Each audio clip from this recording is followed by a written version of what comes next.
Bonjour Église Espoir. Alors j'espère que tout le monde va bien ce matin. Je vous laisse terminer tranquillement les conversations. Certains se sont déjà levés. Je vous invite à vous mettre debout pour tous ceux qui peuvent le faire ce matin. Et puis j'aimerais qu'on puisse juste formuler cette prière ensemble. On va le chanter comme une prière de nos cœurs. Seigneur, ce matin, emmène-nous au-delà. Au-delà de ce qu'on a pu vivre jusqu'alors, au-delà dans nos pensées, au-delà dans nos projets, mais au-delà aussi dans notre relation avec toi, dans nos besoins d'être proches de toi. Alors je vous invite simplement ce matin, alors qu'on commence ce temps de célébration, à fermer nos yeux et dans la simplicité d'un temps où on se centre sur le Seigneur, de l'accueillir, de lui dire Seigneur, prends ta place ce matin. Viens m'emmener au-delà, c'est vrai. Au-delà. Quelque chose que je n'ai pas pu vivre depuis longtemps. Quelque chose que j'ai oublié avec toi. On y va ensemble, on le déclare.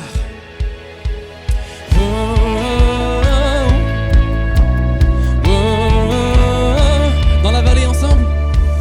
Dans la vallée des peurs et des larmes, je ne crains rien, car tu es avec moi. On le chante ensemble. Oui, tu es avec moi. Face aux géants, face aux géants, dressés devant moi, je chanterai que tu es avec moi. Oui, tu es avec moi. Emmène-moi au-delà, au-delà. Ma confiance est en toi. Je veux marcher par la foi. Emmène-moi au-delà, au-delà. Tu ne me laisses pas, car mon combat est ton combat. Ensemble, quand l'océan rugit devant moi, je suis en paix, car tu es avec moi. Oh, nous déclarons, oui, tu es avec moi.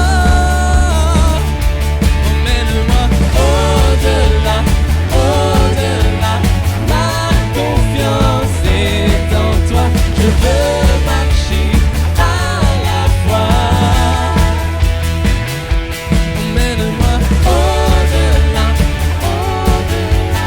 Tu ne me laisses pas, car mon combat est ton combat. Hey!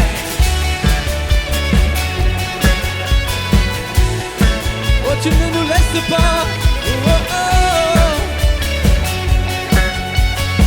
On le déclare ensemble. Nous voulons vivre pour la gloire d'un seul nom. On y va. Frappe dans les mains ensemble. Allez, on le chante ensemble. Je vivrai. Je vivrai pour la gloire d'un seul nom, Jésus. À jamais.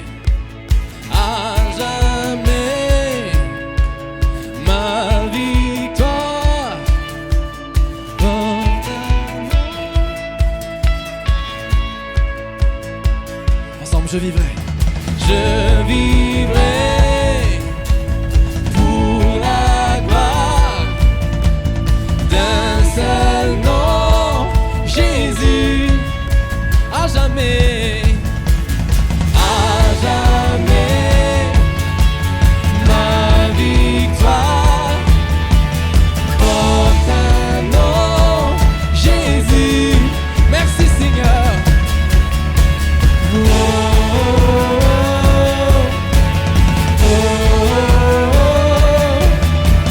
oh, oh. Allez, d'une seule voix, emmène-moi. Emmène-moi au-delà, au-delà. Ma confiance est en toi. Je veux marcher à la foi.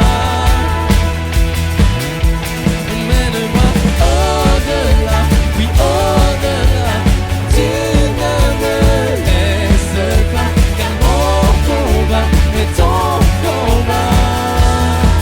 Allez, on célèbre ensemble, on frappe nos mains.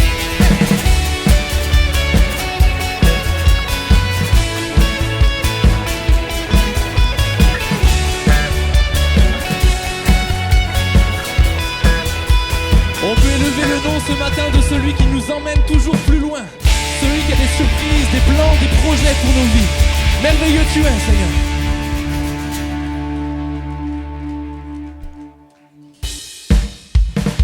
On va chanter sa fidélité aussi ce matin. Vous connaissez ce chant, que des voix puissent s'élever.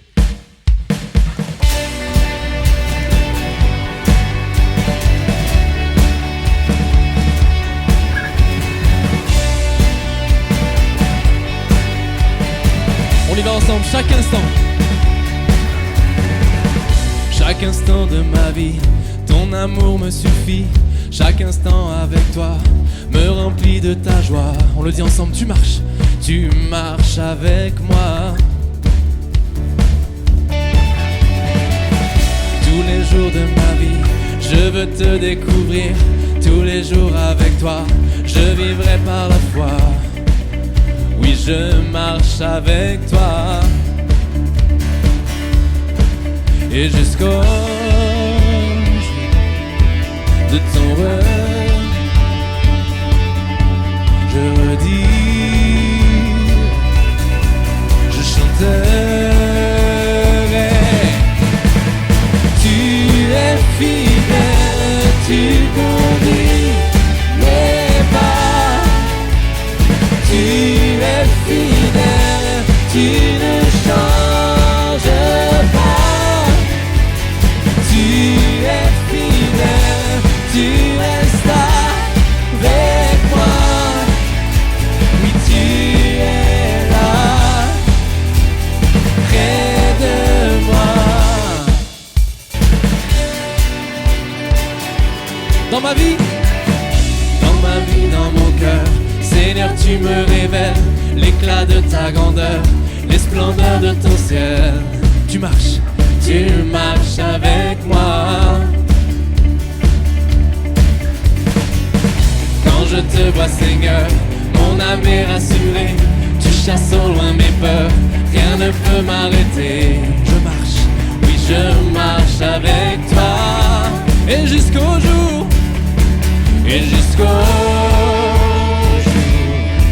de ton retour, oh, je redis, mon cœur chantera, je chanterai. Hey! Tu es fidèle, tu conduis mes pas. Tu es fidèle, non, tu ne changes pas. Oui, tu es fidèle, tu restes avec moi. Tu es là, auprès de moi. Allez, on frappe dans les mains ensemble. C'est pas facile. Et on le déclare, tu es suffisant, tu es tout puissant.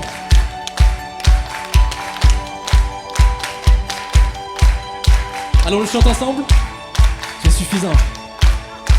Tu es suffisant, tu es tout puissant, tu as tout créé, tu règnes à jamais, tu es souverain, tu n'as pas de fin. Non, non, non, non, tu es suffisant, tu es tout puissant, tu as tout créé, tu règnes à jamais, tu es souverain, tu n'as pas de fin.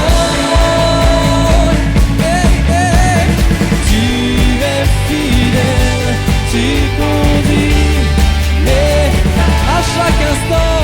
Oui, tu es fidèle, tu ne changes pas.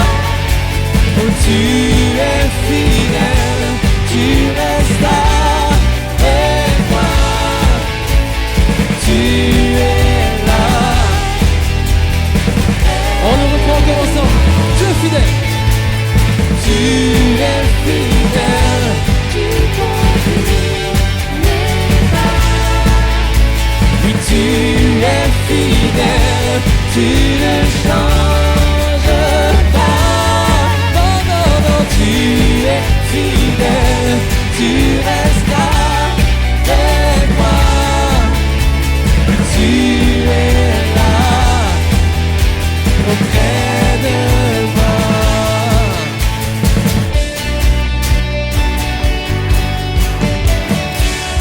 On peut acclamer sa fidélité encore ce matin aussi. Merci pour ta fidélité. Oui, tu es fidèle, tu conduis. Que tu puisses le chanter ce matin. On réalise les paroles ensemble. Tu es fidèle, il ne change pas. Tu ne changes pas. Non, non, non, tu es fidèle, tu restes avec moi. Tu es là, près de moi. Tu es fidèle, tu es fidèle, tu conduis.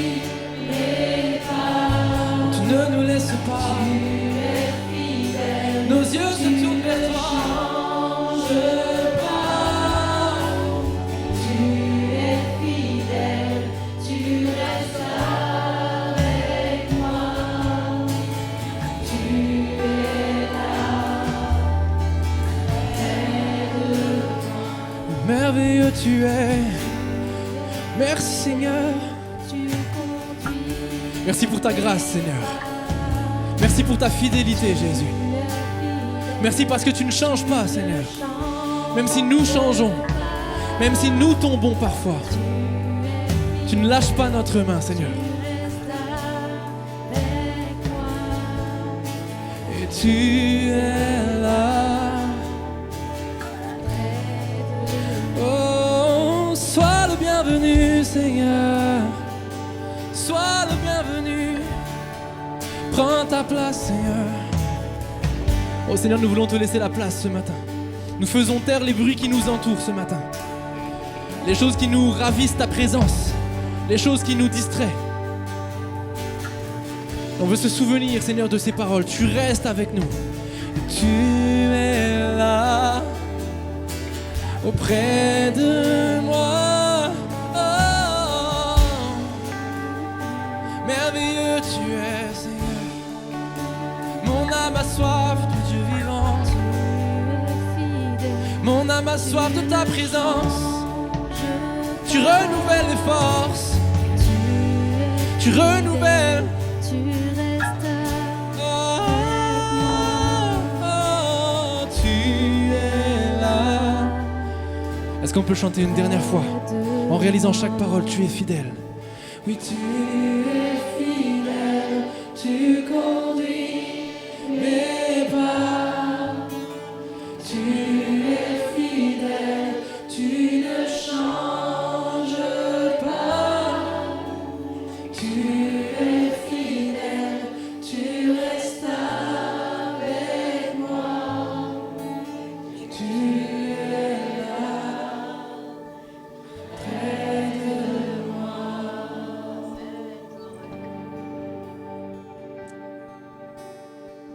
Alors qu'on garde vraiment cette atmosphère de louange, d'adoration, je vais inviter l'équipe de la scène à distribuer le pain, à distribuer la coupe. Je vous invite à garder vraiment ces deux éléments dans vos mains et on le prendra ensemble après ce chant. Réalisons ensemble les paroles de ce chant. Réalisons ensemble l'œuvre de Jésus pour nous ce matin.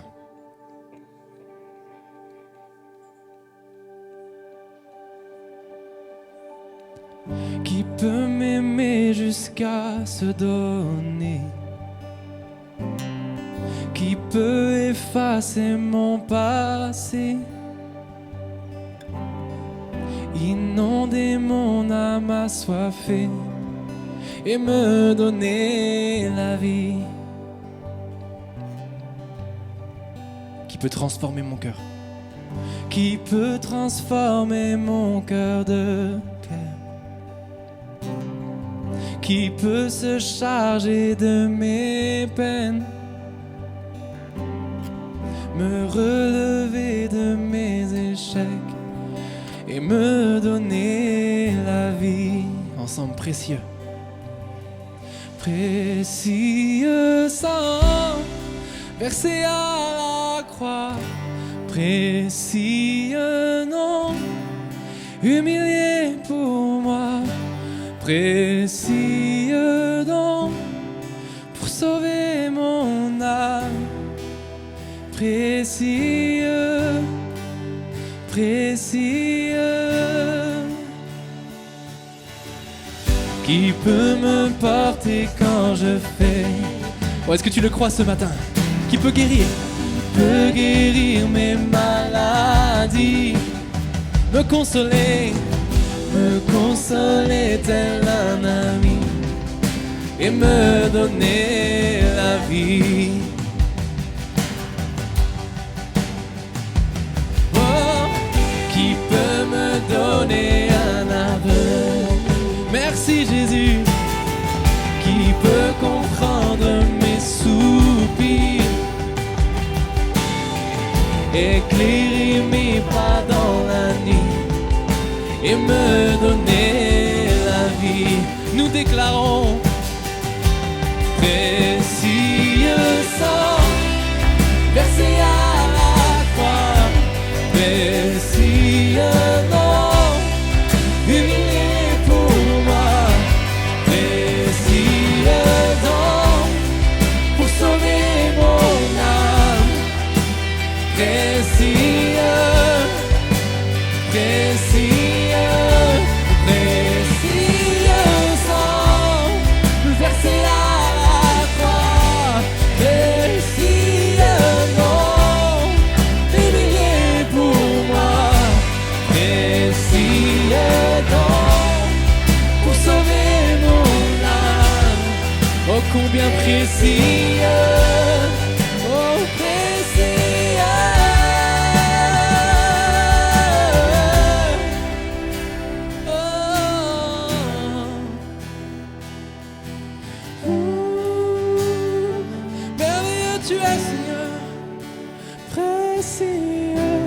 Ton sang est précieux, Jésus.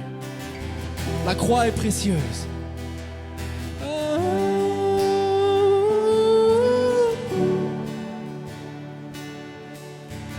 Quand mon péché sévit, ta grâce m'a franchi.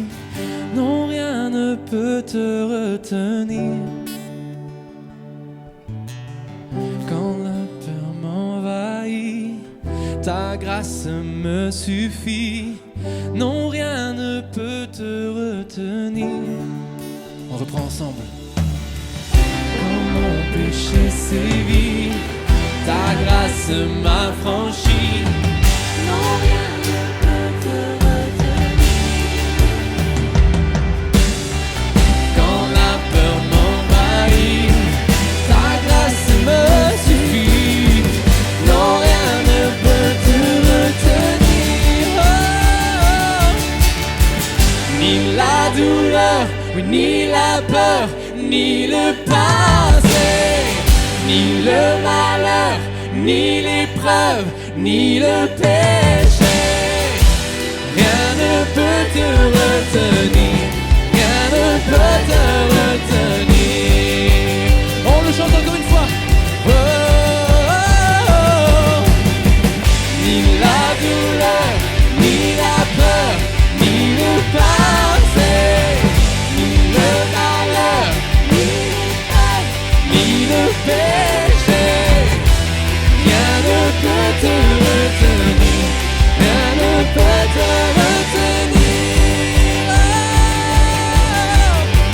précieux sang, ensemble. Merci à la croix, pour moi précieux nom, humilié. Oh, précieux nom, pour sauver mon âme, précieux.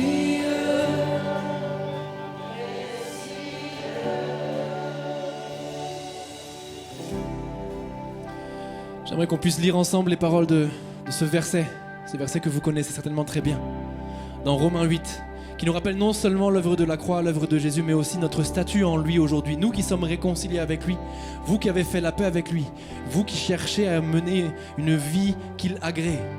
Que dirons-nous donc à ce sujet, dit Paul? Si Dieu est pour nous, qui sera contre nous? Lui qui n'a pas épargné son propre fils, mais qui l'a livré pour nous tous, comment ne nous donnera-t-il pas aussi tout avec lui par grâce aujourd'hui? Qui accusera donc ceux que Dieu a choisis? C'est Dieu même qui justifie. Qui condamnera? C'est Jésus-Christ qui est mort. Bien plus, dites-le avec moi, il s'est réveillé, il est à la droite de Dieu et aujourd'hui encore il intercède pour nous. L'œuvre de la croix n'a pas suffi en tant que telle. Il ne s'est pas arrêté à ce qui était suffisant. Il l'a mené jusqu'à la perfection, encore aujourd'hui pour nous. Qui nous séparera donc de l'amour de Christ? La détresse, l'angoisse, la persécution, la faim, le dénuement, le péril ou l'épée. Ainsi qu'il est écrit, à cause de toi on nous met à mort constamment. On nous considère comme des moutons que l'on égorge. Mais dans toutes ces choses, nous sommes plus que vainqueurs par celui qui nous a aimés. Car je suis persuadé, et vous connaissez ce verset comme moi, que ni la mort, ni la vie, ni les anges, ni les principats, ni le présent, ni l'avenir, ni les puissances, ni la hauteur, ni la profondeur, ni aucune autre création ne pourra nous séparer de l'amour de Dieu manifesté en Jésus-Christ, notre Seigneur et notre Sauveur. Est-ce qu'on peut lui donner gloire ce matin? Ce matin, vous qui avez fait la paix avec Jésus, ce matin, vous qui avez accepté son sacrifice, nous ne vivons plus dans la culpabilité des péchés passés, mais nous vivons dans l'espérance qu'un jour il va essuyer nos larmes et balayer tous nos péchés. Alors que nos yeux se ferment ce matin, j'aimerais prier très simplement avant qu'on prenne ensemble le pain et la coupe. Seigneur, merci. Merci pour la croix, merci pour ton œuvre. Mais merci aussi parce qu'aujourd'hui encore, tu mènes cette œuvre à son aboutissement parfait. Parce que tu intercèdes pour nous. Parce que comme tu vas le dire à Pierre, j'ai prié pour que ta foi ne défaille pas. Nous savons qu'aujourd'hui tu tiens dans ta main nos vies. Tu tiens dans ta main nos choix, nos craintes, nos peurs, nos doutes. Et tu veilles, Seigneur mon Dieu. Merci parce que tu as vaincu une première fois et que tu reviendras de blanc vêtu comme nous le chantons souvent et tu nous emmèneras avec toi. Alors ce matin, Église de Jésus, Église Espoir, dans cette certitude de cœur, ce désir aussi d'être proche de lui et d'être en paix avec lui, mangeons le pain et buvons la coupe ensemble en souvenir de ce qu'il a fait et de sa grâce encore agissante aujourd'hui. Mangeons et buvons ensemble.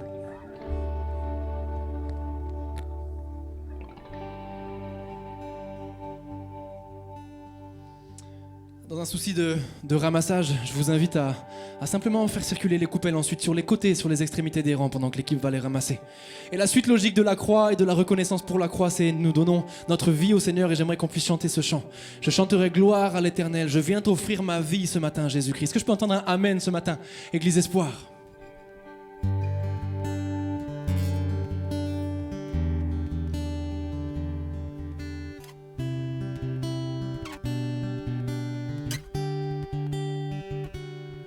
Je viens t'offrir, Seigneur,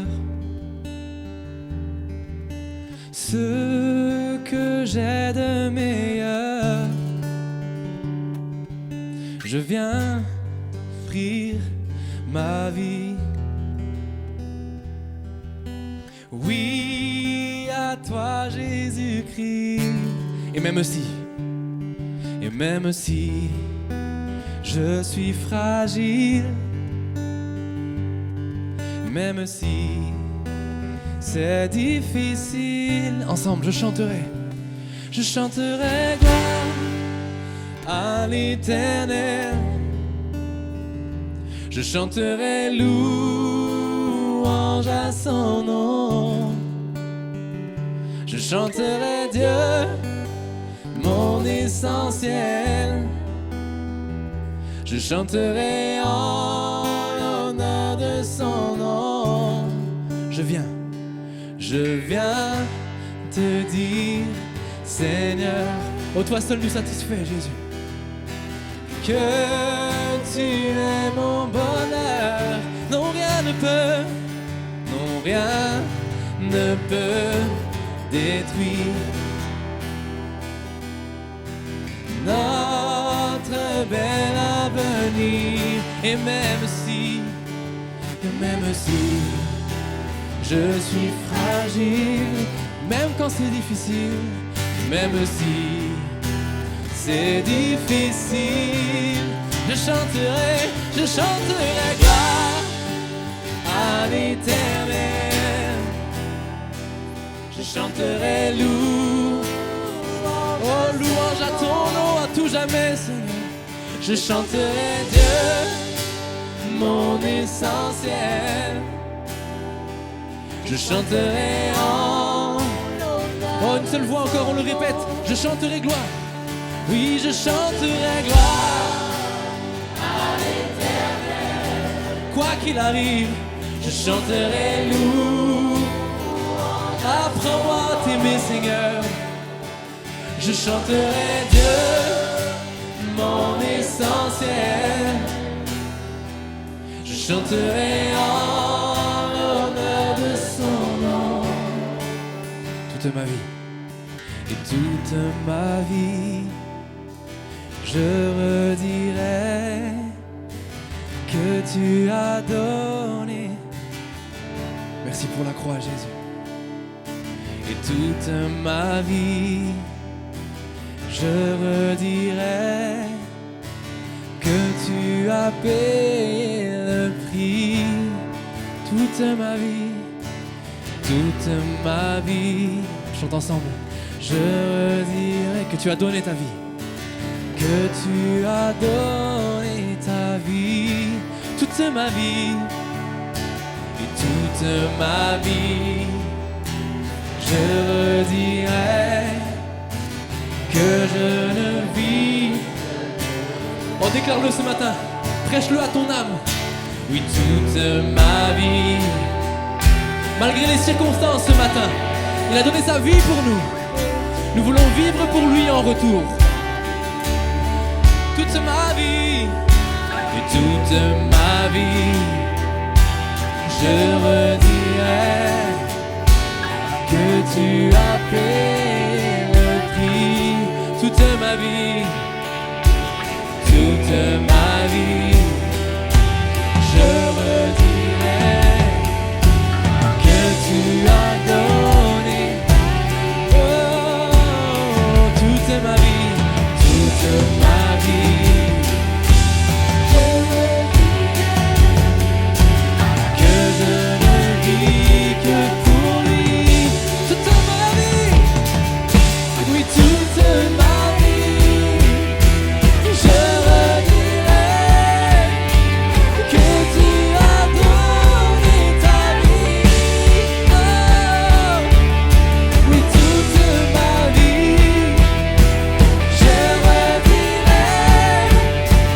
que tu as payé le prix. Toute ma vie, je redirai que tu as donné ta vie. Toute ma vie, je redirai que je ne vis que pour lui. Oh, je chanterai gloire à l'Éternel. Je chanterai louange à ton nom, Seigneur. Je chanterai de mon essentiel. Je chanterai en l'honneur de son nom. En l'honneur de son nom. Où est-ce qu'on peut acclamer le nom de Jésus ce matin encore une fois? Nous vivrons pour toi, Seigneur, à tout jamais. Ok. Ça va, j'ai pas été trop long. 10h38, c'est bon. J'ai les 2 prochaines heures pour moi parce que j'ai été court pendant les annonces. Amen. Dites pas amen, imaginez, c'est vrai. Pendant 2 heures, j'y vais et tellement enflammé, bam, 2h30, 3h. Non, on s'arrête là. Ok. Il y en a, ils me regardent, ils disent quoi, ils parlent. Ok, allez, juste un rapide rappel. La semaine dernière, c'était une parenthèse, on a vécu les temps de baptême, mais les 2 semaines avant le baptême, on a parlé d'un sujet hyper important de la vie de l'Église, qui est le Saint-Esprit, et plus précisément,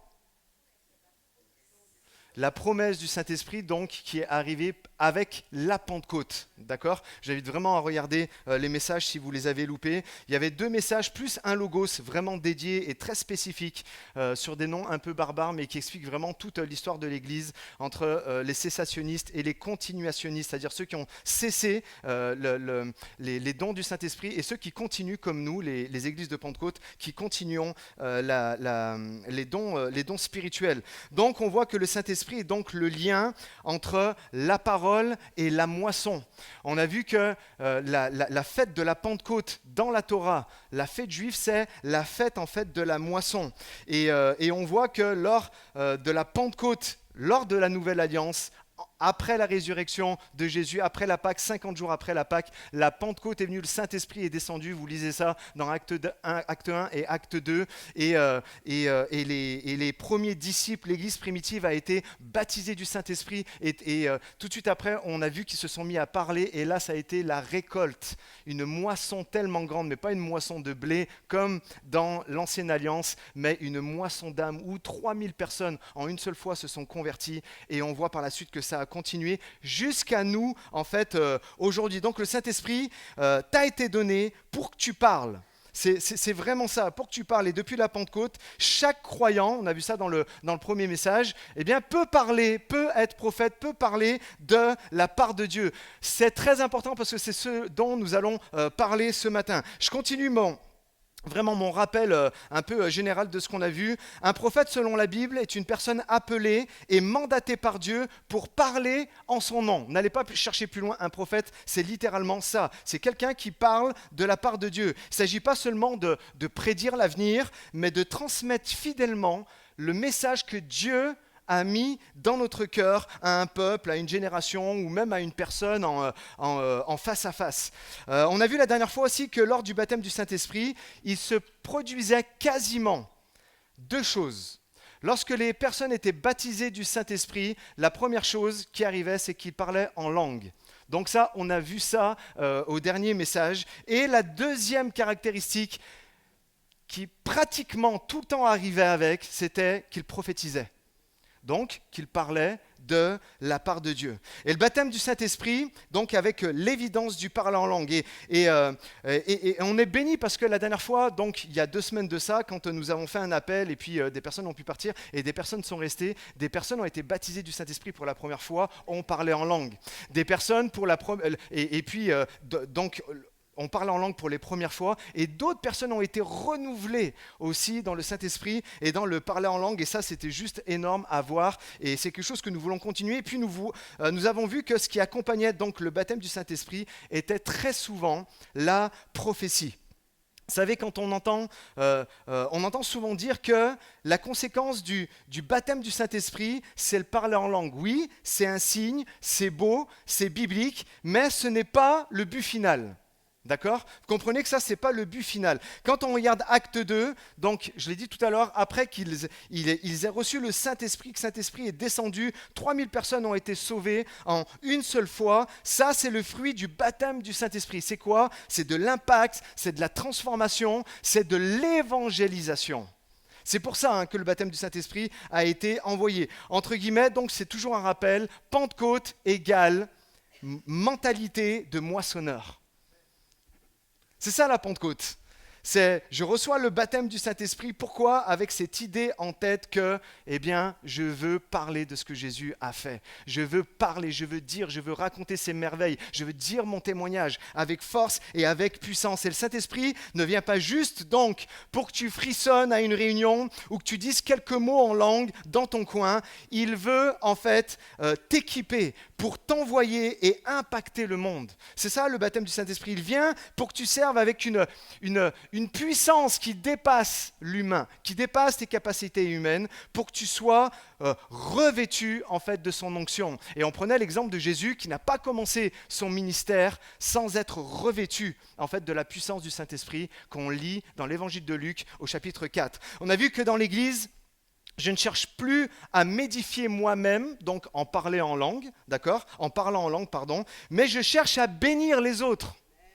C'est ça, en fait. Je demande à Dieu de manifester des dons qui vont encourager, qui vont fortifier, qui vont réconforter, qui vont consoler. On va en parler tout à l'heure pour impacter, en fait, l'assemblée. C'est pour ça que l'apôtre Paul, on l'a dit, et je préfère que vous puissiez dire des paroles avec votre propre intelligence dans l'église plutôt que de parler en langue. Parce que si, par exemple, là, encore une fois, je me mets à parler en langue, vous n'allez rien comprendre. Comprenez ? Donc l'idée, c'est que vraiment tout le monde puisse comprendre. Alors, on comprend bien que dans ma chambre, je me bâtis, je m'édifie avec le parler en langue, mais dans l'église, je viens pour bâtir les autres. Est-ce que je peux entendre un amen ?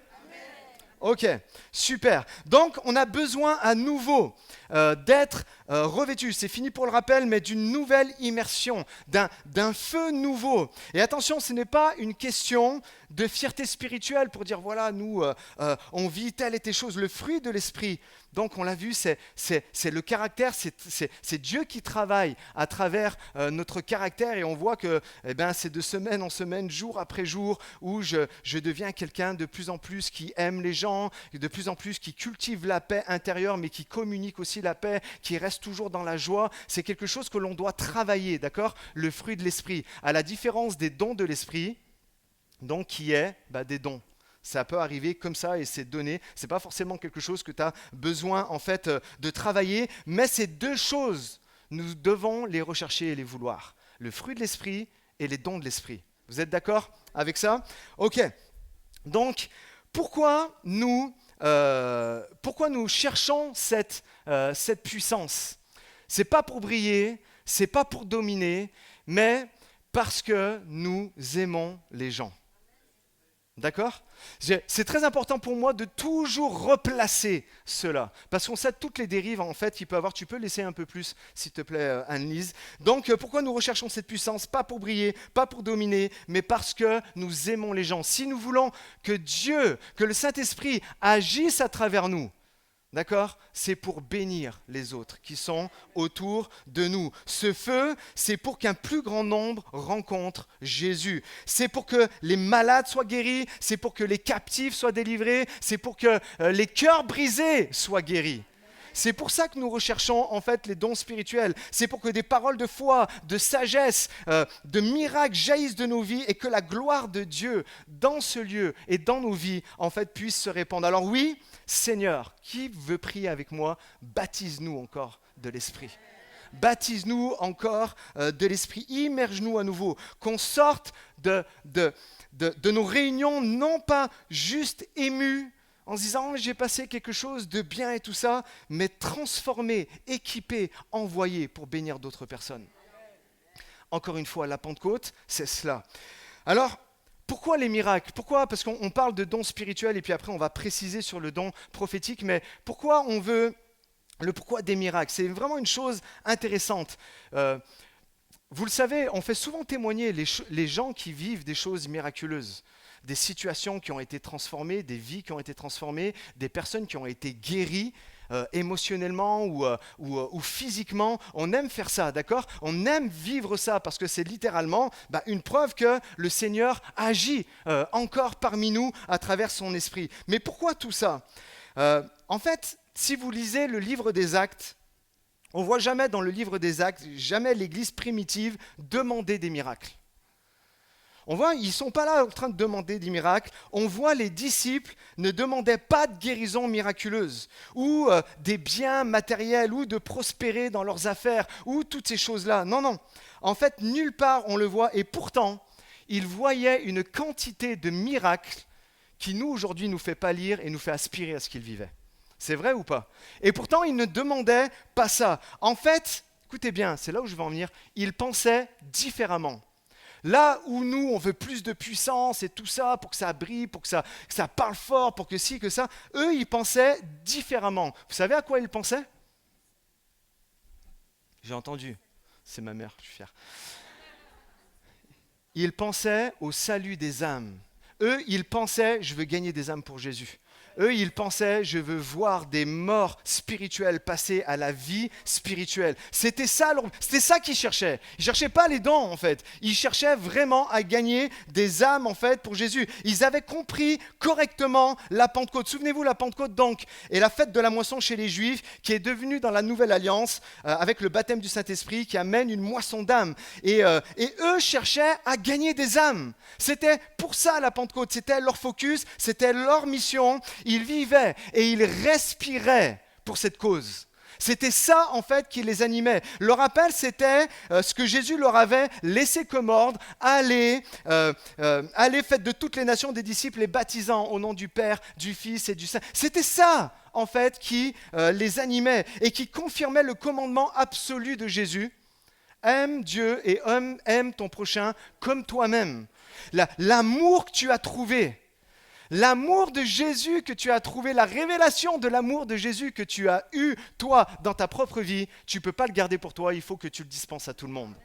Comprenez, c'est ça. Et c'est ça qu'ils cherchaient. Ils n'avaient qu'à attendre la Pentecôte pour recevoir la puissance du Saint-Esprit pour pouvoir évangéliser le monde. Pas une puissance pour notre confort personnel, une puissance pas pour montrer combien Dieu est fort et puissant, mais surtout cette puissance pour montrer combien Dieu aime le monde.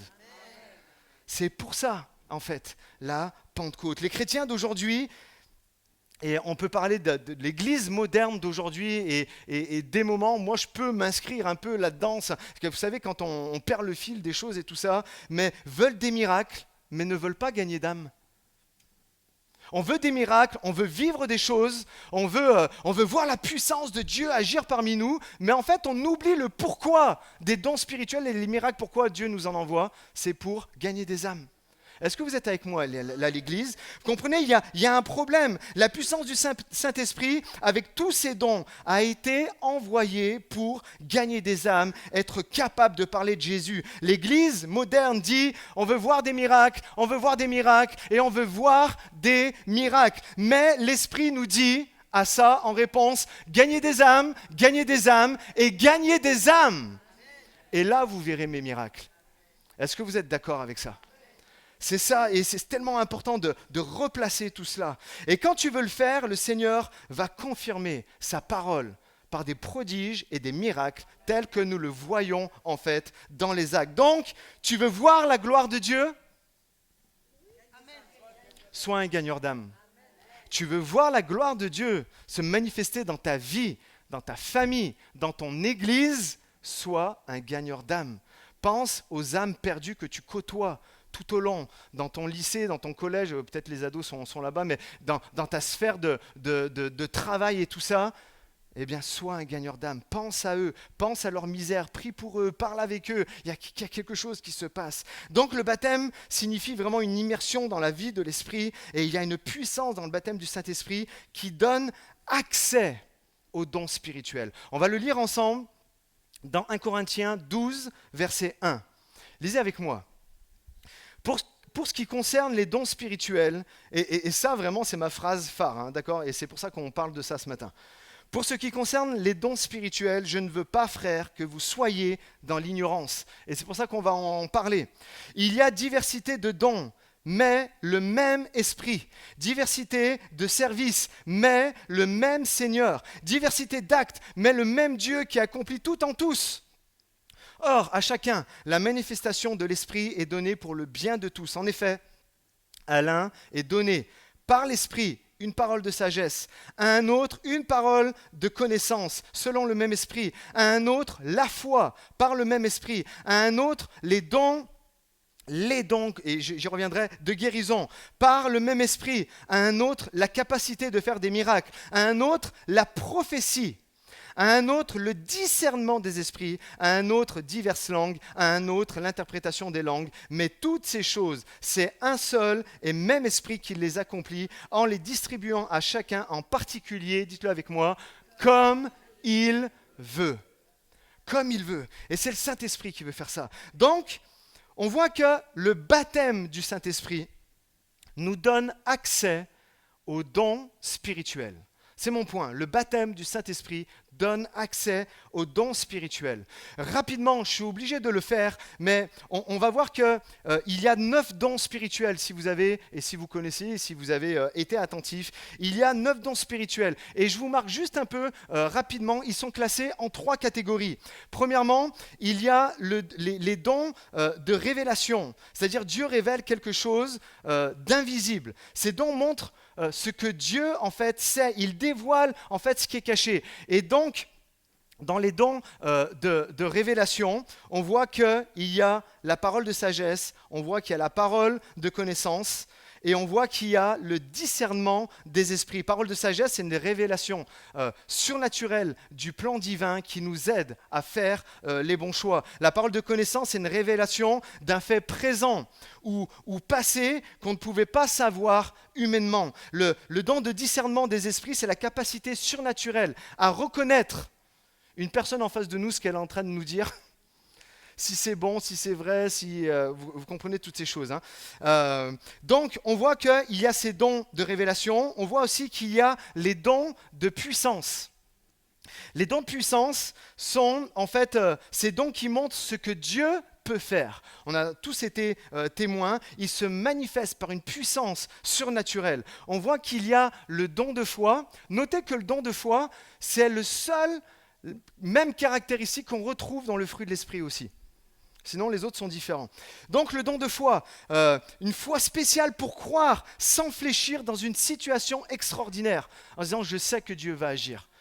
Tout me montre le contraire, mais pourtant je sais que Dieu peut intervenir dans ma vie. C'est ça, en fait, le don de foi. On voit qu'il y a les dons de guérison. Les dons de guérison, capacité à guérir toutes sortes de maladies. Je fais juste une petite parenthèse sur ça parce que c'est tellement important aussi de le comprendre. En fait, dans notre langage d'église, pentecôtiste, on parle souvent du don de guérison, mais au singulier. Alors que lorsque nous lisons, nous voyons que c'est les dons, en fait, de guérison. Pourquoi ? Parce qu'il y en a plusieurs. Combien ? Non, vous allez très loin. J'en vois, ils font « Oula, il y en a. » Je te mettrai en difficulté si je te demande de les citer. En fait, il y en a deux. Il y en a deux. Et c'est pour ça que c'est important aussi de vous les dire. En fait, il y a le don de guérison, donc guérison physique. Par exemple, tu es malade et puis tu t'approches sur le devant, comme on peut faire, tu as mal au coude ou tu as un problème physique et tout ça, on prie pour toi, on fait une imposition des mains et hop, tu reçois la guérison instantanée en fait qui est physique. Ça, c'est un don de guérison. On le voit dans le grec, c'est le mot, j'arrive pas à le dire, iaomai, donc qui veut dire guérison instantanée, directe, surnaturelle, immédiate. On en a déjà vu, vous avez vu des personnes en témoigner, d'accord ? Et il y a, pourquoi les dons de guérison ? Il y en a un deuxième qui est le mot en fait thérapeo, qui veut dire, ce qui donnera le nom aussi de thérapie, qui veut dire la guérison progressive. C'est un processus, une parole, un accompagnement spirituel. Et on voit dans les évangiles qu'il y a toujours ces deux notions. Même lorsqu'il est parlé en fait de Jésus, on voit que des moments, il y a la guérison immédiate, surnaturelle, bam, la personne est guérie. Et puis des moments, on voit que c'est à travers la parole que les gens sont guéris et qui rentrent dans un processus en fait de guérison. Et parfois une simple discussion, et c'est pour ça que c'est important pour moi d'en parler, hein, vous comprendrez après, mais une simple discussion, une parole inspirée, un acte d'amour déclenche une guérison intérieure qui prend place. C'est pas spectaculaire, mais c'est tout autant un miracle. Vous comprenez ? Et dans les évangiles, quand il est écrit que Jésus guérissait tous les malades, eh bien, c'est le mot thérapeo qui est utilisé. Il guérissait par la parole. Il parlait avec les gens. Il prenait soin des gens. Il écoutait les gens et il rentrait comme dans un processus. En fait, on voit ça, par exemple. C'est ce qui s'est passé avec la femme samaritaine dans Jean 4, lorsqu'elle vient puiser au puits. Elle est là, elle est dans la honte. On voit que c'est midi, alors que normalement les femmes, elles y vont le matin parce qu'elle a une vie toute dissolue. Et là, Jésus commence à manifester les dons de l'esprit. Il révèle qui elle est et tout ça. Et dans la conversation, il commence à la guérir de l'intérieur, il commence à guérir son cœur. Vous comprenez ? Ça, c'est vraiment un type de guérison thérapeo. Et dans tous les cas, en fait, que ce soit don de puissance surnaturelle manifesté instantanément ou par un processus par la parole, c'est tout un temps une guérison. Et c'est le même esprit qui agit. Et bien souvent, la délivrance que beaucoup vivent est une combinaison de ces deux types de guérison. Amen ? Ici, il y en a qui peuvent en témoigner. Je ne vais pas venir vous faire devant, mais juste lever la main pour voir des personnes qui ont vécu ça. Qu'est-ce qu'il y a des timides ? Juste pour voir, vous avez reçu une guérison à travers physique ou à travers une parole que le Seigneur a dit. Ouais, merci pour les mains qui se sont levées. J'ai cru que j'étais tout seul et que je prêchais n'importe quoi. Donc, voilà, donc on est vraiment là dans les dons de puissance, donc dons de foi, dons de guérison. Et puis on voit aussi qu'il y a le don en fait d'opérer et puis il y a le don aussi d'opérer les miracles, donc qui dépassent les lois surnaturelles. Et puis il y a une troisième catégorie de dons qui sont les dons d'inspiration.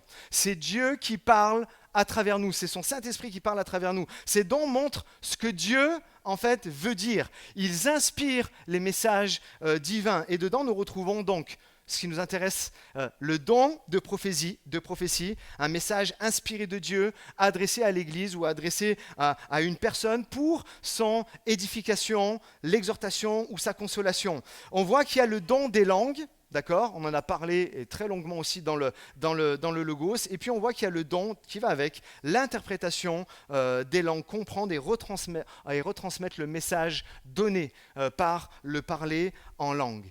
Ok ? Vous êtes avec moi toujours ? Un peu plus enseignant ce matin, mais c'est important pour vraiment poser le cadre et de savoir de quoi, en fait, on est en train de parler.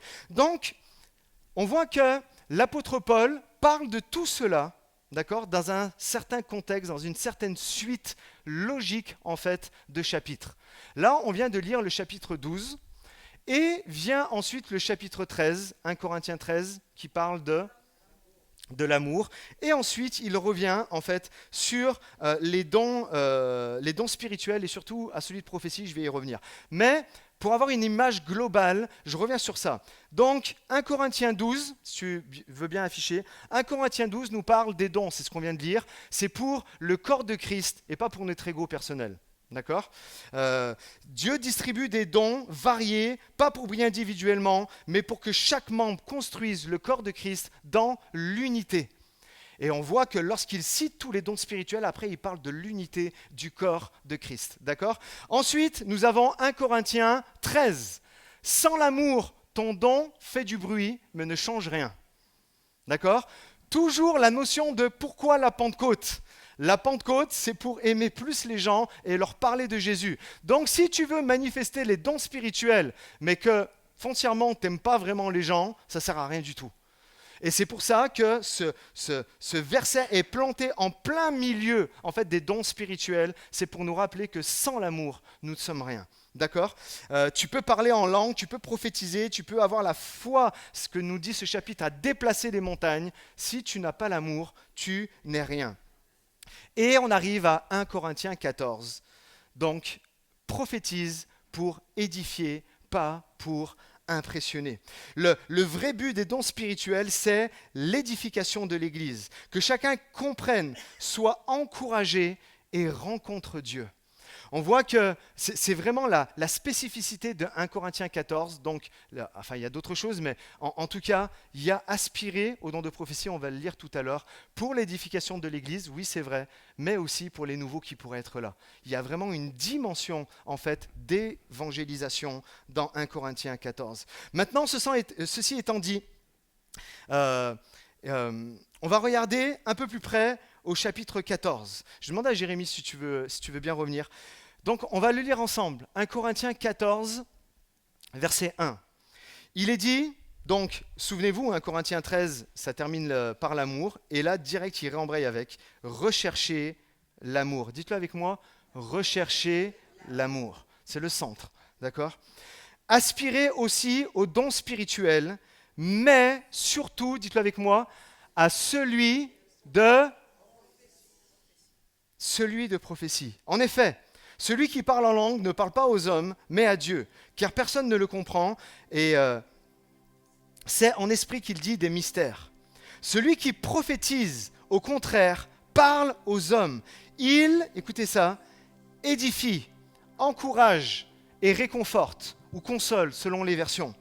Celui qui parle en langue s'édifie lui-même, tandis que celui qui prophétise édifie l'Église. Il construit l'Église, il bâtit l'Église, il tire l'Église en fait vers le haut. C'est littéralement en fait ce que l'apôtre Paul dit. Tu peux mettre un peu plus de clavier s'il te plaît, ça ne me dérangera pas ce matin. Pourquoi la prophétie est-elle le don le plus précieux selon Paul ?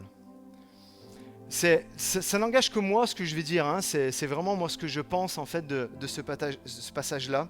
Parce que quand tu prophétises en fait, tu prêtes ta voix à Dieu. C'est juste extraordinaire déjà. De vivre ça, de comprendre ça, à chaque fois que tu peux partager une parole, waouh, c'est en communion directe en fait avec Dieu. Tu ne fais pas qu'énoncer une vérité, en fait tu deviens le canal d'une parole vivante, d'une parole qui apporte la vie, d'une parole qui réconforte, d'une parole qui encourage, d'une parole qui console. Qui a envie de vivre ça? Moi, j'espérais toutes les mains levées. On veut vivre ça. On veut être un canal de bénédiction pour pouvoir en fait vivre ça. Une parole vivante, ajustée, ciblée, inspirée, qui touche les cœurs au bon moment. Au bon moment, une parole à propos, bam, au bon moment qui arrive. Et les prophéties, la prophétie est un don clé. Pourquoi l'apôtre Paul, selon moi, le met vraiment en top priorité? Parce que la prophétie est un don clé qui ouvre la porte à d'autres dons. D'accord? En fait, la prophétie peut contenir une parole de connaissance. Souvenez-vous de ce que c'est un prophète. On parle de la part de Dieu. Et quand tu apportes une parole de connaissance qui révèle ce que seul Dieu sait, en fait, tu es en train de parler de la parole de Dieu et tu prophétises. Une parole de sagesse qui éclaire une décision. Peut-être plusieurs ici, vous êtes là et vous êtes en ballottage, je ne sais pas quoi faire, on m'a proposé ça, ou j'ai un choix à faire, qu'est-ce qu'il faut faire? Puis d'un coup, quelqu'un va recevoir une parole de sagesse qui va t'aider à discerner si tu dois aller à droite ou si tu dois aller à gauche. Un élan. La prophétie, c'est un élan de foi surnaturel pour oser l'impossible. À combien de fois, moi, ça m'est arrivé où j'ai entendu quelqu'un parler, prononcer des choses, et en moi, ça s'est mis à s'activer. Et je me suis dit, c'est bon, je vais y aller, Seigneur. Comprenez? Ça passe par la prophétie. La prophétie passe par un souffle de guérison intérieure ou physique. Combien de personnes, moi je crois vraiment à la prédication prophétique. Je prie que toutes les prédications qui soient faites ici par n'importe qui, même par un invité, soient prophétiques. C'est-à-dire que pendant que nous sommes en train de prêcher, quelqu'un reçoive une parole et saisisse une guérison. Amen. Et je crois que ça, c'est très prophétique. Et puis, la prophétie amène le don de discernement qui dévoile ce qui se cache derrière les apparences. Combien de fois on a besoin de ça? Comprenez, ça nous équipe pour pouvoir avancer dans notre vie, pour pouvoir nous bénir nous-mêmes déjà, de prendre les bonnes décisions, mais pour aider les autres à prendre la bonne décision. Faites-moi un petit geste si vous êtes d'accord avec ça. Donc, quelque chose de très pratique maintenant, ce matin. Comment entendre la voix du Saint-Esprit? Tu t'étais posé la question? Peut-être tu es là et tu te dis, mais moi j'ai envie de vivre tout ça, mais comment on fait pour entendre la voix du Saint-Esprit? En fait, juste un conseil simple. Je ne sais pas s'il n'y avait pas la diapo, enfin, juste pour pas que je perde le fil aussi. Voilà, comment savoir si c'est le Saint-Esprit en fait qui me parle? En fait, il y a quelque chose de très simple, d'accord? Déjà, de base, pour commencer, si la pensée que tu reçois, elle est biblique, déjà, tu as peu de chances de te tromper.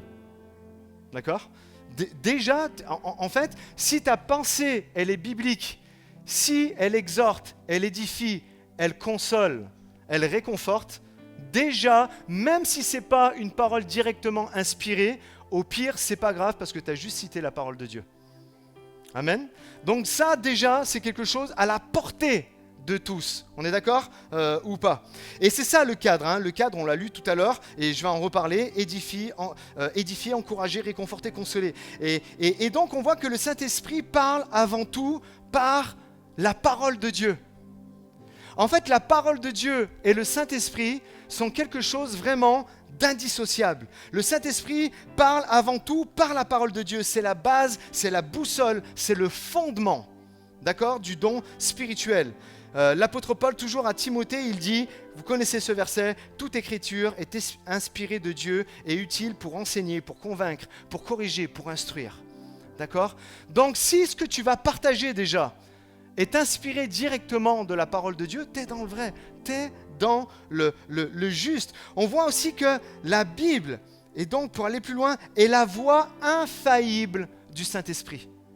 La parole de Dieu est la voix infaillible du Saint-Esprit. Trop souvent, on cherche des signes spectaculaires pour dire « le Saint-Esprit m'a parlé ». Vous avez déjà entendu ça? Mais parfois, en fait, Dieu t'a déjà parlé. Pourquoi? Parce que c'est écrit déjà. Et il y a quelqu'un, à travers un don inspiré, va te rappeler, en fait, ce que l'Écriture, en fait, dit. Si tu veux entendre la voix de Dieu, ouvre d'abord sa parole, sa Bible. Je ne vais pas faire un sondage à main levée, mais est-ce que dans les 3 derniers jours, tu as ouvert ta Bible? S'il y en a, ce n'est pas le cas, ne t'étonne pas que Dieu ne te parle pas. On est OK avec ça? Petite piqûre de rappel, hein. C'était pas grave, c'était gratuit, c'était pour moi. Donc connaître la parole, c'est préparer. Écoutez, c'est tellement important. Connaître la parole, c'est préparer son cœur à entendre son esprit. Vraiment. Tu veux vivre les dons, tu veux parler de la part de Dieu. Ouvre ta parole. C'était un verset que j'ai cité déjà dans le premier message, mais je suis obligé de le redire. C'est Jésus qui parle dans Jean 14, 26. Jésus a dit que le Saint-Esprit, il dit, mais le Consolateur, l'Esprit Saint, que le Père enverra en mon nom, vous enseignera toutes choses. En fait, c'est juste fou quand on y pense. C'est-à-dire que, je vais un peu plus loin dans mon raisonnement. Il y a des moments, tu dis, tu dis que dans la parole de Dieu, il y a tout et tout ça, mais pourtant, dans la parole de Dieu, je ne vois pas comment élever, par exemple, mon enfant dans tel domaine. D'accord ? Oui, c'est vrai. À l'époque, on ne parlait pas de toutes sortes de choses par rapport à l'enseignement des enfants, mais le Saint-Esprit est là, en fait, pour nous enseigner toutes choses, même les choses qui ne sont pas écrites, d'accord ? Mais ces choses qui ne sont pas écrites, en fait, va te faire repointer vers la parole de Dieu et t'aider à prendre les décisions avec sagesse pour ton enfant, pour ton travail, pour que sais-je encore, pour que, hop, tout de suite, ça repointe en fait vers Jésus. Et il dit, et vous rappellera tout ce que je vous ai dit. Vous enseignera toutes choses et tout ce que je vous ai dit, le Saint-Esprit, en fait, sera là pour te le rappeler. Pour que le Saint-Esprit te rappelle quelque chose, il faut d'abord, en fait, que tu l'aies lu et que tu l'aies assimilé. D'accord ? Vous comprenez ? Donc, ce que tu sèmes dans ton cœur par la lecture, l'Esprit pourra l'arroser et le faire germer au bon moment pour toi et pour d'autres. C'est ça, en fait, le rôle du Saint-Esprit. C'est de te guider dans toutes, en fait, les voies de Dieu pour arriver à prendre toi les bonnes décisions, mais pour aider aussi, en fait, les autres. C'est ce qu'on appelle, en fait, la parole Réma. En fait, la parole Réma, c'est une vérité biblique déjà connue, mais qui est rendue vivante et personnelle par l'Esprit de Dieu. Parole Réma, on en a entendu une par exemple, j'ai été frappé de ça et j'écoutais mon fils Tom témoigner la semaine dernière. Et là, il expliquait que depuis tout petit, on l'a enseigné dans les voies de Dieu, on lui a dit ce que Jésus a fait à la croix pour ses péchés et tout ça, mais qu'à un moment donné, il a eu une révélation et il a compris. En fait, mais j'entends ça depuis tout petit, mais aujourd'hui c'est devenu quelque chose qu'il vit. Mes péchés, passé, présent et futur sont pardonnés par Jésus grâce à l'œuvre de la croix. Et ça, c'est la parole Réma. Et le Saint-Esprit est là pour te rappeler ces choses. Peut-être c'est des choses que tu connais. Oui, mais je sais, je connais ça et tout ça. Mais à un moment donné, parce que tu vas te mettre à ouvrir la parole de Dieu, parce qu'à un moment donné, à travers un moment de louange, à travers un moment spirituel, tu vas ouvrir ton cœur. Il va y avoir comme un déclic qui va se passer. Et tu vas comprendre la révélation que le Saint-Esprit est en train de te dire. Vous comprenez ? Et je prie pour qu'on vive tout ça. Chaque jour, on aille plus loin, en fait, avec ça. Et ma question, donc, pour finir, c'est... Et si tu osais, maintenant, prophétiser ? Parce que c'est bien beau de parler de tout ça, d'accord ? Mais si maintenant, parce que... On l'a lu, hein, tout ça c'est pour tout le monde. La Pentecôte, elle est pour tout le monde. C'est pas pour une élite en fait de chrétiens, d'accord ? C'est pour chaque chrétien. Donc, j'en ai parlé beaucoup avec Jérémy, avec le conseil pastoral des frères et des sœurs, mais j'aimerais tellement réintroduire le prophétique les dimanches matins. Parce que 1 Corinthiens 14, en fait, nous parle de ça. Quand je parle du prophétique, c'est-à-dire de laisser de la place pour les paroles prophétiques le dimanche matin. Comment ça pourrait se faire ? on est en train de réfléchir à ça, mais ça pourrait être juste après le temps de louange, quelqu'un qui reçoit une parole de la part de Dieu, et tranquillement, il y aura toujours un modérateur qui sera là, qui se tiendra à disposition. Tout à l'heure, ça va être Didier, qui va se tenir à disposition, et puis juste pour poser un cadre, pour que tout le monde soit sécurisé par rapport à ce qui va être dit. Et donc réintroduire la prophétie pendant les célébrations. Ça pourrait être pendant le temps d'appel, alors qu'on est là, on est dans la louange, l'adoration, on est en train de prier pour les gens, puis d'un coup, vous recevez une révélation, d'un coup, vous recevez une parole de connaissance, une parole de sagesse qui va venir toucher et les chrétiens et les non-chrétiens, et ceux qui sont en train de se poser des questions, et les personnes qui sont là, et hop, une parole arrive, Réma, révélation, parole de Dieu qui transforme les vies, qui vient guérir, qui vient à prendre le bon choix, d'accord ? Et donc on réfléchit vraiment à ça, c'est vraiment fort sur mon cœur depuis très très très très longtemps.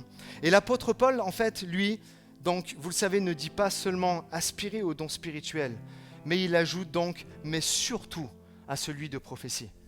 C'est pour ça que c'est important pour nous. Encore une fois, on va être une église scripturaire, vraiment une église fondée sur la parole de Dieu. Pourquoi ?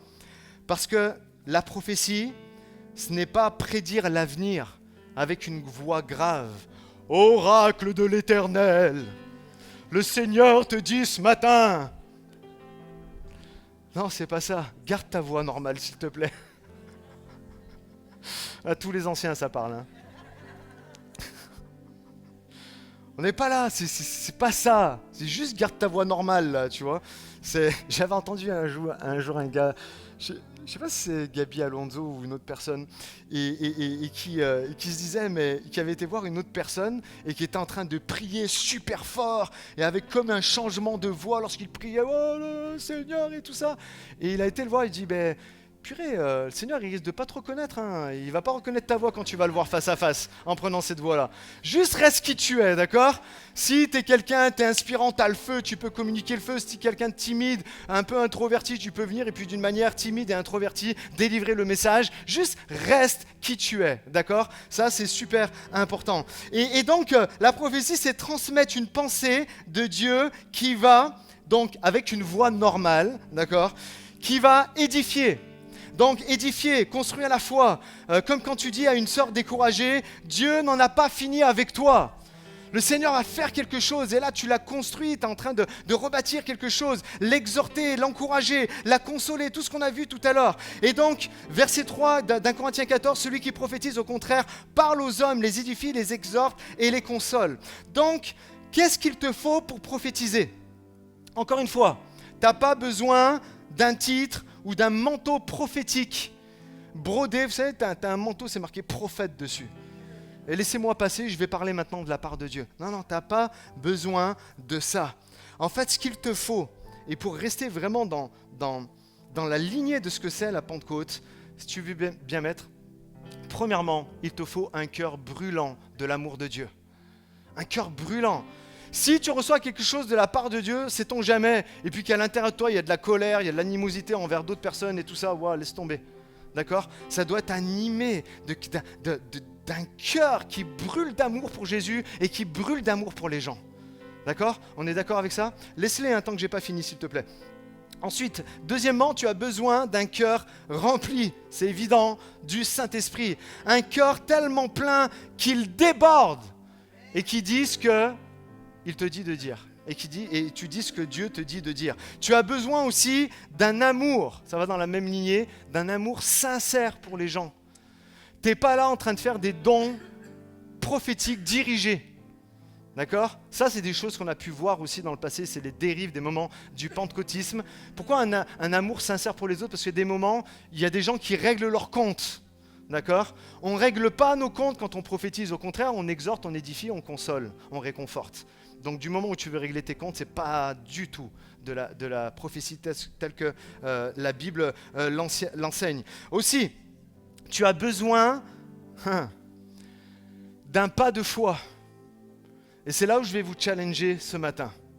Tu as besoin d'un pas de foi. Où tu te dis, j'ai reçu quelque chose de la part de Dieu, est-ce que je vais le garder pour moi ?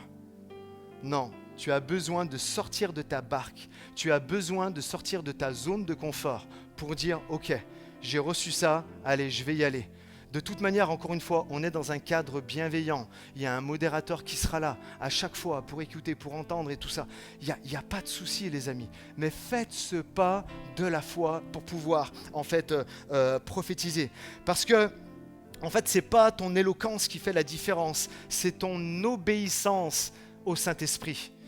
Pourquoi je parle d'éloquence? Parce qu'il y en a plein qui peuvent se dire « Mais moi, je ne parle pas comme il faut, je ne vais pas y aller, j'ose pas y aller, tout ça. » Non, tu as reçu quelque chose, vas-y. Quand, en fait, tu ouvres ta bouche par la foi, le ciel s'ouvre et ouvre le cœur de celui qui est en train d'écouter.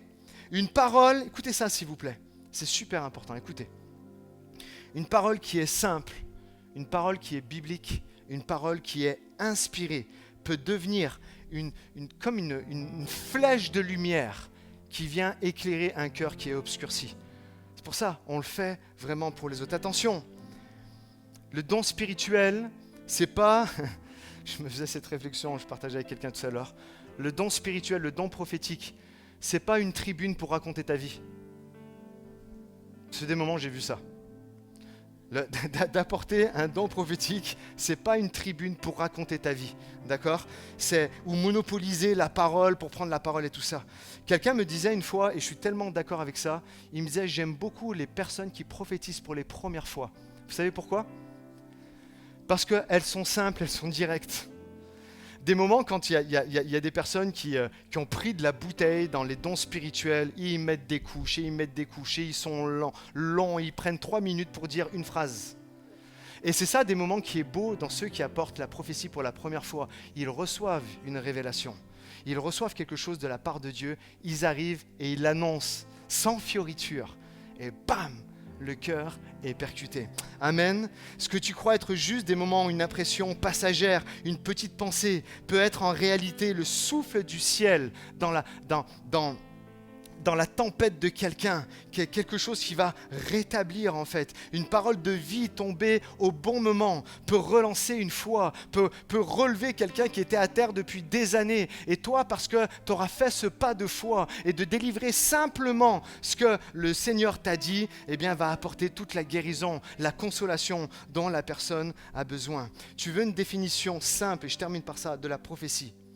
C'est Dieu qui utilise ta bouche pour toucher le cœur d'une personne qui est présente avec toi. Amen. Alors vous savez ce qu'on va faire? Simplement, on va vraiment se mettre à disposition du Saint-Esprit. Comme je disais tout à l'heure, les moments prophétiques, on en vit les mardis soirs. On en vit à quelques occasions comme ça. Mais moi, je pense que dans 1 Corinthiens 14, c'est quelque chose qui peut se vivre, même lors de nos célébrations, même lorsqu'il y a plein de monde, même lorsqu'il y a des gens qui ne comprennent pas ce qui forcément est en train d'être dit, tout ça. Mais j'aimerais vraiment qu'on se mette à disposition du Saint-Esprit. Et puis que déjà, vous commenciez à dire « Saint-Esprit, je me mets à ta disposition. J'ai envie d'exercer ce don. » J'ai envie d'exercer, j'aspire au don spirituel, mais comme le dit l'apôtre Paul, j'aspire encore plus à celui de prophétie, parce que je sais que je vais pouvoir apporter quelque chose, je vais pouvoir apporter de la guérison, je vais pouvoir apporter de la consolation, de la sagesse à quelqu'un. Alors ce qu'on va faire, on va se lever tous ensemble si vous le voulez bien. Vous savez, dans l'Ancien Testament, et je ne me rappelle plus les versets qui en parlent exactement, mais souvent les temps prophétiques étaient vécus dans la musique. Comment on est en train de faire? C'est pour ça que je te demande, même lève encore le clavier s'il te plaît, Claude. Mais c'était fait à travers vraiment des moments, les temps prophétiques, vraiment pendant la louange et l'adoration, pendant qu'il y avait un musicien qui était là. Et je crois vraiment que ça favorise une atmosphère spirituelle. Parce que je crois que mon ami, mon frère Jérémie est loin du Seigneur pour cela. Amen. Et que vraiment le ciel s'ouvre et que vraiment le Saint-Esprit descende dans ce lieu et vienne inspirer des paroles qui vont apporter la guérison, la consolation, le réconfort, l'encouragement. Amen. Alors on se met à disposition du Saint-Esprit et pendant ce temps-là, juste on va chanter un chant vraiment un chant de consécration avec Jérémie et ensuite on va vivre un moment prophétique si vous le voulez. Amen. Inonde ce lieu de ta présence. Nous avons besoin de toi. Inonde ce lieu de ta présence. Nous avons fois, inonde ce lieu. Inonde ce lieu de ta présence. Nous avons besoin de toi. Inonde ce lieu de ta présence. Oui, nous avons besoin de toi. Viens, esprit de révélation. Viens, esprit de révélation. Oui, souffle sur nous. Souffle sur nous.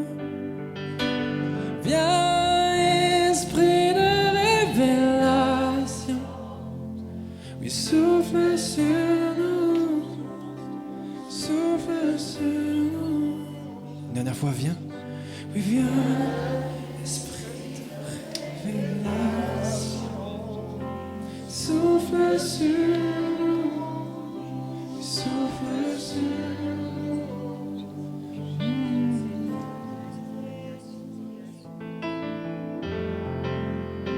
Inonde-nous, Seigneur, ce matin de ton esprit. Viens rafraîchir notre mémoire spirituelle parfois. Nous avons besoin, c'est vrai, d'une révélation nouvelle, Seigneur. D'un souffle nouveau. Nous avons besoin ce matin d'une touche nouvelle de ton esprit. D'un éveil à ce que tu voudrais faire avec nos vies. Est-ce qu'on peut chanter ensemble? Remplis-moi. Oui, remplis-moi. Remplis-moi. Inonde-moi de ta présence. Remplis-moi. Remplis-moi. Inonde-moi.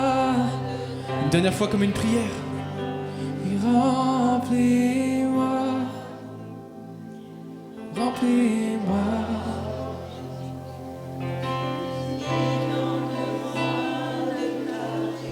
Allez, est-ce qu'on peut lever les voix ensemble? Chantez pour de vrai ce matin. Allez, chante-le, remplis-moi, inonde-moi de ta présence. Inonde-moi de ta... Allez, chantons-le. Oui, remplis-moi. Remplis-moi. Lève tes mains ce matin. Ouvre tes mains. Inonde-moi. Que tu sois en phase. Présence. Que la présence de Dieu vienne remplir ce matin. Tout à nouveau. Oui, remplis-moi. Inonde-moi de ta présence. Alléluia, Jésus. Amen. Amen. Alors que nous restons dans sa présence, j'invite peut-être les personnes, il y a déjà une personne qui est là, je crois, et les personnes qui ont reçu une parole, à venir vous approcher sur le devant, et puis la délivrer simplement. Encore une fois, vous savez, dans 1 Corinthiens 14, les paroles sont données, et puis l'apôtre Paul invite chaque personne à évaluer ce qui est dit. D'accord ?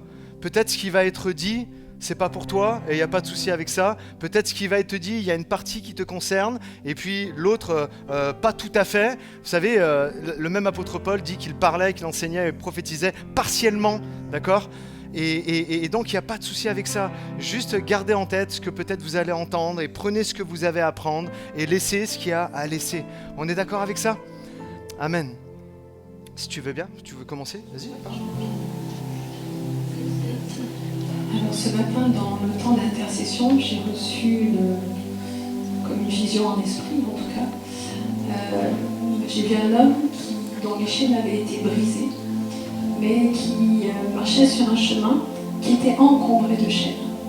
Et il se posait la question, il disait, je comprends pas pourquoi mes pieds sont toujours entravés alors que le Seigneur m'a dit qu'il m'avait délivré. Et le Seigneur veut lui dire que ses chaînes sont coupées, que ses chaînes sont brisées, mais que le chemin dans lequel il marche est un piège. Et lui demande de changer sa voie. J'ai reçu tout à l'heure, pendant que Mère Sioni parlait, la confirmation notamment que cette parole est pour quelqu'un qui va écouter par Internet. Et cette personne a même un casque sur les oreilles. Et voilà, le Seigneur veut lui dire, cette chose-là, elle s'adresse à toi. Dans l'intimité, je te parle, je te dis, change tes voies et tu verras que tes chaînes sont véritablement brisées. Mais change tes voies. La voie dans laquelle tu marches est un piège. C'est quelque chose qui va te faire à nouveau tomber. Je suis avec toi. Amen. Merci. Amen. On reste vraiment dans la présence de Dieu. Allez, faites ce pas de foi. Si quelqu'un a reçu encore une parole, venez tranquillement la partager. Garde pas ça pour toi. Quelqu'un a besoin d'entendre ce que le Saint-Esprit a mis dans ton cœur.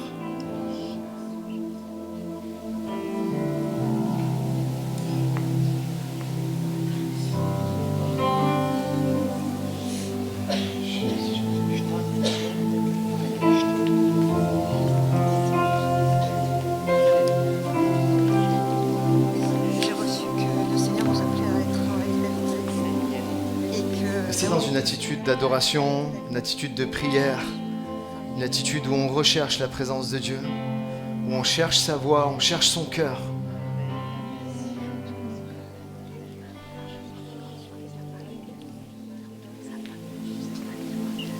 J'ai reçu que le Seigneur vous appelait à vivre dans la liberté, parce que là où était le Seigneur a été la liberté.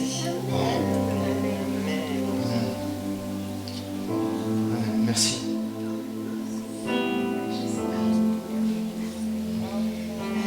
Oui, j'ai reçu cette parole de la part du Seigneur qu'une personne, je ne sais pas si c'est un homme ou une femme, le Seigneur te dit de vraiment prendre soin de ta famille.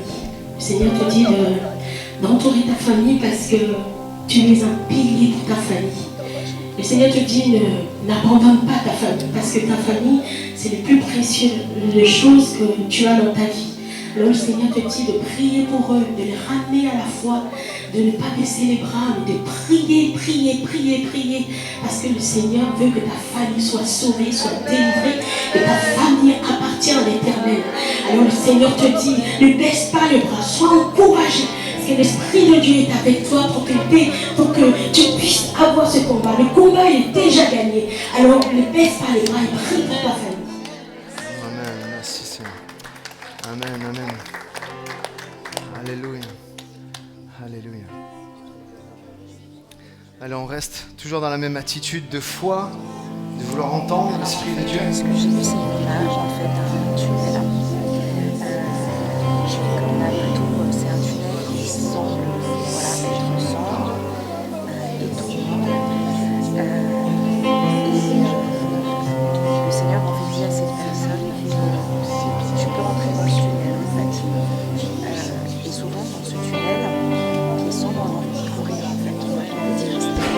On est dans une situation où on a envie d'y rester longtemps. On ne regarde pas ce qui est autour de ce tunnel. Parce qu'on sait qu'à part la foi qu'on a fait, on est arrivé au bout. On sait qu'au bout de ce tunnel, il y a quelque chose. Mais le Seigneur dit ce n'est pas qu'un passage, ce tunnel-là. Il insiste sur le tunnel en disant ce n'est pas qu'un passage. Il faut que tu y arrives parce que devant, je veux vivre le Seigneur avec toi en fait. Dedans, tu vas y trouver quelque chose.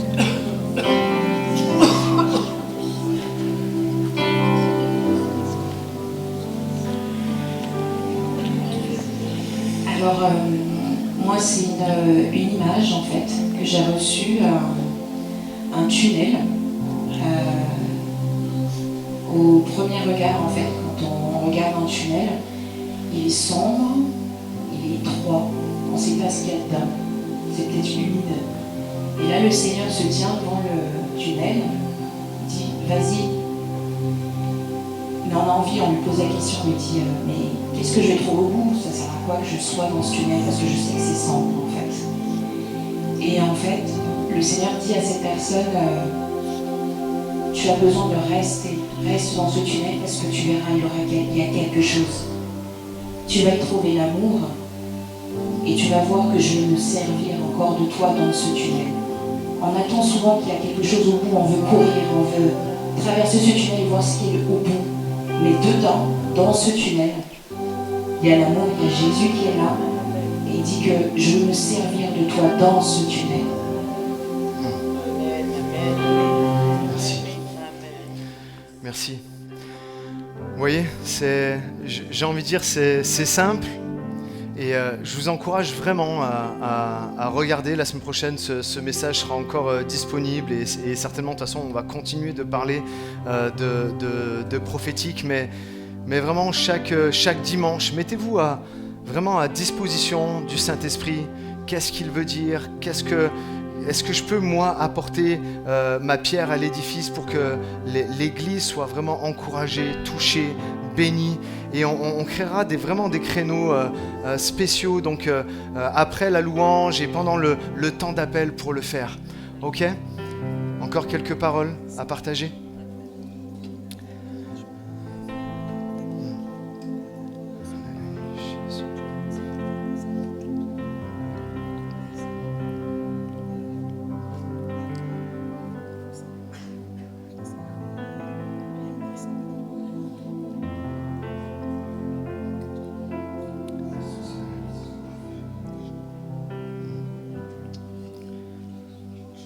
J'ai reçu, je sais pas, je pense que c'est une femme, une mère qui s'inquiète pour l'avenir de son enfant.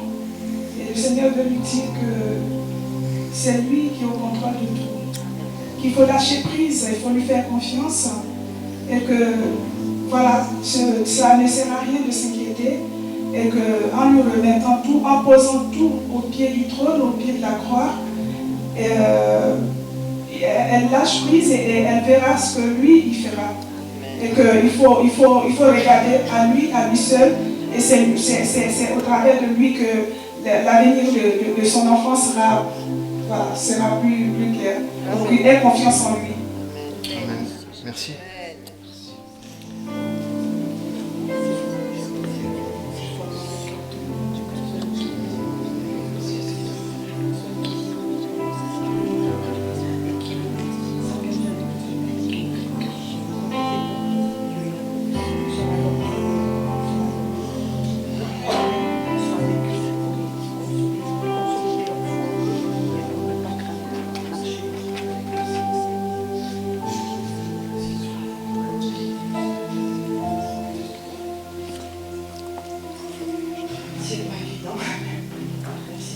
C'est juste de dire à une ou plusieurs personnes qui viennent dans ce lieu depuis plusieurs dimanches et qui ont cette crainte de ne pas savoir où ils vont et de savoir que Dieu est l'Esprit de Dieu est là et c'est ce guide et c'est sur lui qu'il faut baser sa confiance, de ne pas craindre parce qu'il sera là dans ce chemin qui va nous emmener vraiment à la foi.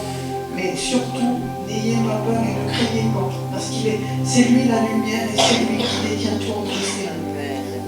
Amen, amen.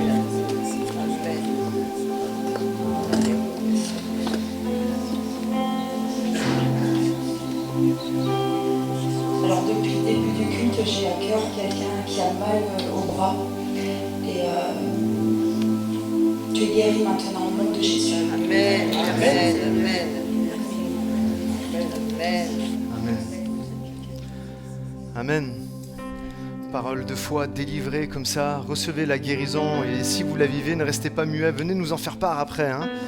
Amen. Est-ce qu'on pourrait vraiment se lever une dernière fois ensemble ce matin et on chante une dernière fois avec Jérémie pour les prochains jours, les prochains mois, prochaines années. Seigneur, remplis-moi, inonde-moi de ta présence. Saint-Esprit, viens.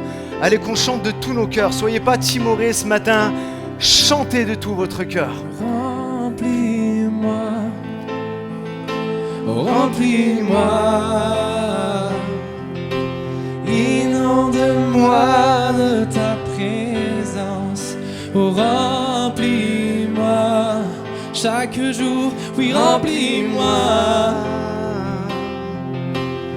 Inonde-moi de ta présence, remplis à chaque instant, oui, remplis-moi.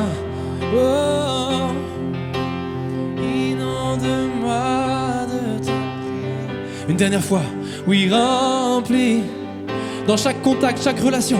Oui, remplis-moi. Chaque pensée, chaque discussion. Inonde-moi de ta présence. Une dernière fois. Remplis-moi. Te laissons la place, Jésus. Remplis-moi. Que ton esprit nous surprenne, Seigneur. Inonde-moi de ta présence.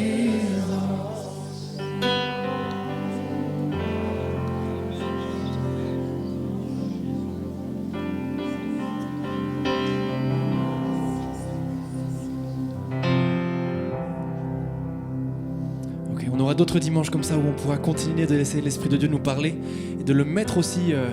le mettre en pratique. Si vous avez été bénis ce matin, si Dieu a été présent et vous a fait du bien, est-ce qu'on pourrait l'acclamer encore une toute dernière fois, lui rendre notre reconnaissance, lui rendre gloire pour ce qu'il fait, pour ce qu'il a fait et pour ce qu'il fera encore dans nos vies à chacun et dans l'église aussi ici. Amen.